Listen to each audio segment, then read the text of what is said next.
জেলে যাব, পালাবার পথ খুঁজব, এদেশ থেকে পালাবো না। কলকাতায় মৃত্যুবরণ করেছে উবাইদুল কাদের। এমনই একটা ভুয়া খবর ছড়িয়ে পড়েছে সামাজিক যোগাযোগ মাধ্যমে। এ বিষয় সত্যি কিনা সম্পূর্ণ বিষয় জানিয়ে দিব আজকের এই ভিডিওর মাধ্যমে। বিশিষ্ট রাজনীতিক ও আওয়ামী লীগের সাধারণ সম্পাদক ওবাইদুল কাদেরের মৃত্যু হয়েছে, এমন একটি খবর দ্রুত ছড়িয়ে পড়েছে। তবে সংশ্লিষ্ট কোনো নির্ভরযোগ্য সংবাদ মাধ্যম এখন পর্যন্ত তার মৃত্যুর খবর নিশ্চিত করেনি।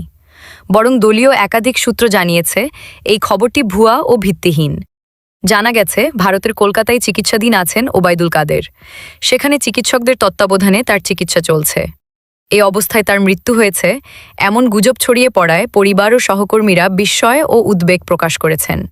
দলীয় নেতারা বলেন, অসুস্থতার সুযোগ নিয়ে কিছু মহল উদ্দেশ্যমূলকভাবে বিভ্রান্তিকর তথ্য ছড়িয়ে দিচ্ছে। এতে সাধারণ মানুষের মধ্যে ভুল বোঝাবুঝির সৃষ্টি হচ্ছে।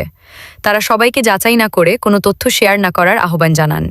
বিশেষজ্ঞদের মতে, সোশ্যাল মিডিয়ায় যে কোনো সংবেদনশীল তথ্য শেয়ার করার আগে উৎস যাচাই করা অত্যন্ত জরুরি।